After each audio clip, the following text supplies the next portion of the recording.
I do not like the idea of loaning out my boys or my children to someone else.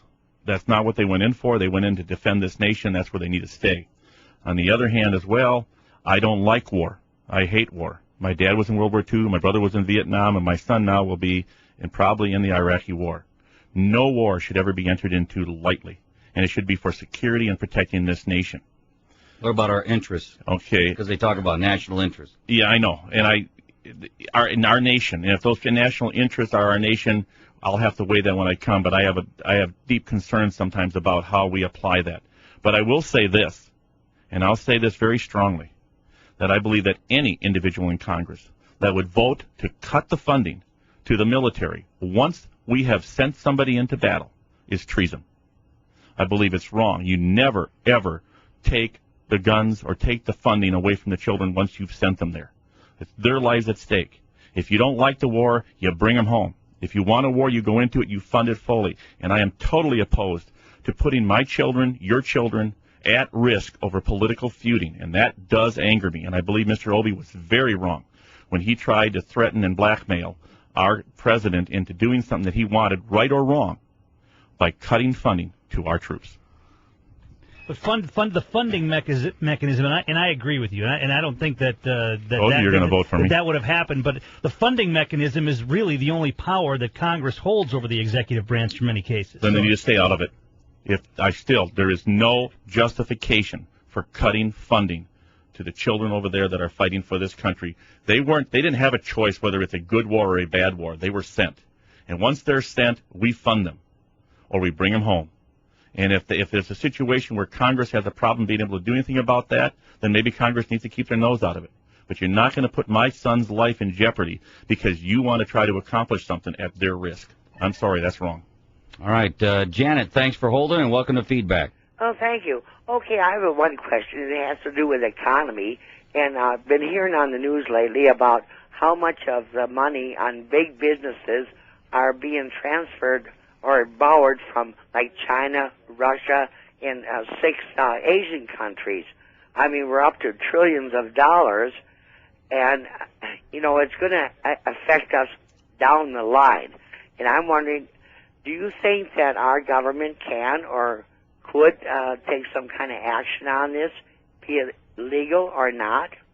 Do you have any concern with foreign countries that have all this power because they borrowed big business money?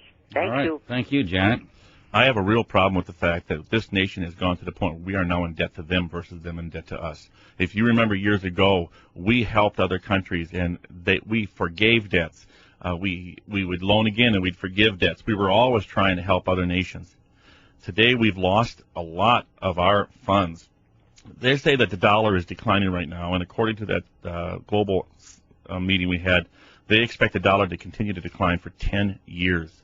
We have a problem. The problem is we have wholesale sold out the infrastructure and the strength of this country, and that's why we're borrowing. And no, I don't like it. I don't like the fact of a lot of things that's going on in Congress. And you know what? That's why I'm running. All right. We're with Daniel Mielke, a congressional candidate facing Dave Obey this November in the 7th District. Let's go to Alan. Welcome to Feedback, Alan. Yeah, hello. I work out in a rural community. I work with the dairy farmers from here and abroad, and I've been finding that a lot of your larger dairies, like over 100 cows or whatever, all have Mexican labor force. Most of them are all on payroll. They show their green cards. They show their social security numbers.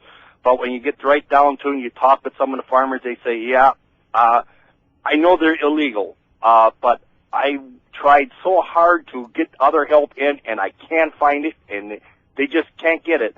What would you do to help these farmers? They all say we're against illegal immigrants, but yet that's the only labor they seem to get, even though they're doing it all the right way. How can you help these guys? All right. Well, Thanks, Alan. Maybe if Congress doesn't look the other way and supports that type of industry, and I'm not talking about the farming industry, I'm talking the importing of illegal industry, and starts to work to make it the situation where things are more appropriate, they'd have an opportunity. But right now they're forcing these people to be put in that position. But it's still wrong, and it doesn't justify it, and they need to stop. One of the major problems, they always say, oh, we got to have the illegals to keep our jobs going. And they've hired the first 2 or 3, and they only speak Spanish because they're not required to have an English proficiency. Well, now they can't hire any English guys to supervise them because they can't speak Spanish. So they've probably hired somebody else that either is illegal or maybe somebody else that has a Spanish background. And what we're doing is we're forcing English-speaking people out of certain industries. I used to work in the agricultural field, and I'd get a lot of trees and nursery stock. And you go there, there's nobody there that speaks English in Minneapolis except for the boss. And so you have to find an interpreter. So what happens is the fact that we're overlooking the illegality of the situation is forcing the English-speaking people out of jobs, even the good-paying jobs. And believe me, there's approximately 750,000 farm laborers in the United States total. 750,000. If a third of those, that's easier, I can divide by 3 better than 2 on that one. 750,000, that's 250,000 illegals that are in the agricultural industry. There's 25 to 30 million illegals here. Something's wrong. And the answer is, my opinion is, you give them a time frame to go home and come back, and those farmers like those employees and they want to come back legally, you do it to the legal channels and bring them back. But you are not going to do it this way. All right, hold on. We got to take a break. Mary and Fred are up after this short break, and we'll come back with Daniel Mielke, who is running for Congress to challenge Dave Obey this fall on 55 Feedback. 55 Feedback continues with Tom King, Pat Snyder. We have Daniel Mielke in with us as he is running against Dave Obey this coming fall. Let's go to Mary, who's been on hold. Mary, welcome to Feedback. Hi. I'm calling to talk to Daniel. And you are on the air with us. Go ahead. I wanted to talk to him about the war, but Obama running on words count. Okay. Pelosi, Murtha, Harry Reid's comments on the floor that the war is lost. I have a real problem with that. And even Dave Obey has said some rather... Oh, yes. And let me tell you, words do count because my son was in the very beginning of the war, and I think a lot of this post-traumatic stress is coming from this stuff. I think a real lot of it is.